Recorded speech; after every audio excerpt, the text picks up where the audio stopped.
Assalamualaikum warahmatullahi wabarakatuh.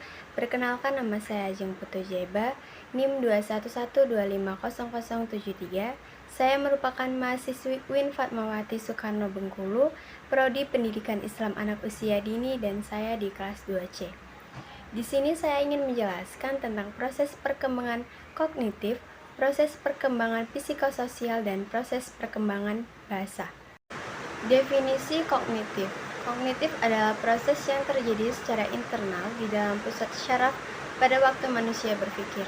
Menurut para ahli jiwa aliran kognitis, tingkah laku seseorang itu sentiasa didasarkan pada kognisi, yaitu tindakan mengenal atau memikirkan situasi di mana tingkah laku itu terjadi. Dalam perkembangan selanjutnya, kemudian istilah kognitif ini populer sebagai salah satu wilayah psikologi manusia atau satu konsep umum yang mencangkup semua bentuk pengenalan yang meliputi setiap perilaku mental yang berhubungan dengan masalah pemahaman. Menurut Piaget menyatakan bahwa kecerdasan dan kemampuan kognisi anak mengalami kemajuan melalui 4 tahap, yaitu anak adalah belajar yang aktif, yang kedua, anak mengorganisasikan apa yang mereka pelajari, yang ketiga, anak menyesuaikan diri dengan lingkungan melalui proses asimilasi dan akomodasi.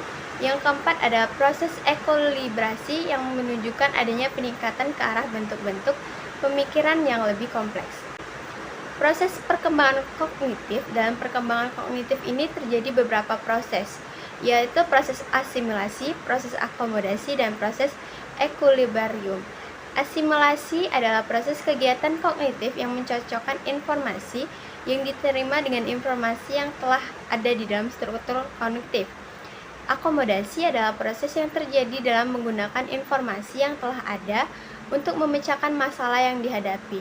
Dan yang terakhir ada equilibrium yang dilakukan apabila informasi yang telah ada tidak dapat digunakan untuk memecahkan masalah.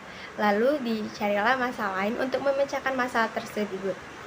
Selanjutnya terjadilah sebuah keseimbangan. Ada fase-fase perkembangan kognitif yang dimana ini menjadi 4 fase, yaitu sensorik, praoperasi, operasi konkret, dan operasi formal. Anak yang berbeda melewati tahap-tahap yang berbeda dengan kecepatan yang berbeda. Yang kedua ada perkembangan psikososial. Psikososial adalah perkembangan yang membahas tentang perkembangan kepribadian manusia, khususnya yang berkaitan dengan emosi, motivasi, dan perkembangan kepribadian. Erik Erikson percaya bahwa kepribadian berkembang dalam beberapa tingkatan. Salah satu elemen penting dari teori tingkatan psikososial Erikson adalah perkembangan ego. Menurut Erikson, pengembangan ego selalu berubah berdasarkan pengalaman dan informasi baru yang kita dapatkan dari berinteraksi dengan orang lain. Inilah alasan mengapa teori Erikson ini disebut sebagai teori perkembangan psikososial. Teori psikososial yang dikembangkan oleh Erikson dibangun berdasarkan hasil penelitiannya tentang perkembangan jiwa dan sosial serta pengaruhnya pada perkembangan sosialnya di masa dewasa. Penekanan khusus dilakukan pada anak pada masa-masa krisis yang terjadi pada perkembangan psikososial dan akibatnya masa dewasa. Fase perkembangan psikososial menurut Erikson itu ada 8, yaitu tahap kepercayaan vs ketidakpercayaan itu di usia 0 sampai 18 bulan. Yang kedua ada otonomi vs rasa malu itu di usia 18 bulan sampai 3 tahun. Yang ketiga ada inisiatif vs rasa bersalah di usia 3 tahun sampai 6 tahun.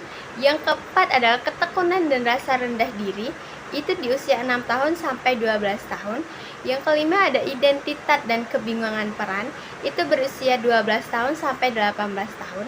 Yang keenam ada keintiman dan isolasi itu pada usia 18 tahun sampai 40 tahun. Yang ketujuh ada generativitas atau staginasasi itu di usia 40 tahun sampai 65 tahun. Dan yang terakhir ada integritas dan keputusan di mana itu di usia 65 tahun ke atas. Perkembangan bahasa adalah meningkatnya kemampuan penguasaan alat berkomunikasi, baik alat komunikasi dengan cara lisan, tertulis maupun tanda-tanda dengan isyarat. Sejalan dengan perkembangan hubungan sosial, maka perkembangan seorang bayi dimulai dengan meraba dan diikuti dengan bahasa 1 kata, 2 suku kata, 3 suku kata, menyusun kalimat sederhana, dan seterusnya. Menurut Noam Chomsky pada tahun 1974, ia berpendapat bahwa penguasaan bahasa pada anak bersifat alamiah atau natural. Nativisme juga berpendapat bahwa selama proses perolehan bahasa pertama, anak sedikit demi sedikit membuka kemampuan lingkungannya yang secara generatif telah diprogramkan. Jadi lingkungan sama sekali tidak punya pengaruh dalam proses pemerolehan bahasa. Ada komponen bahasa, yaitu speech, merupakan salah satu komponen bahasa yang mempengaruhi kelancaran berkomunikasi. Speech terdiri atas 3 subkomponen, yaitu artikulasi, kejelasan dalam mengeluarkan suara atau kata, 2 kelainan suara dalam mengucapkan kata dan bahasa, 3 kelancaran berbahasa merupakan hal lain yang berpengaruh dalam menggunakan bahasa sebagai alat komunikasi. Yang kedua ada sistem bahasa. Menurut Morrow, menjelaskan bahwa memperoleh bahasa pada anak terjadi melalui berbagai kegiatan yang dilakukannya. Dan yang terakhir ada tahap-tahap perkembangan kemampuan bahasa. Perkembangan bahasa dari sudut isi, bentuk, dan penggunaan bahasa. Perkembangan bahasa dapat dibagi dalam 3 bentuk perkembangan, yaitu perkembangan kosakata, perkembangan sematik dan sintaktik dan variasi, dan kompleksitas bahasa. Terima kasih, itulah penjelasan dari saya. Mungkin ada tutur kata yang tidak berkenan untuk didengar. Saya ucapkan maaf sebesar-besarnya. Saya akhiri, wassalamualaikum warahmatullahi wabarakatuh.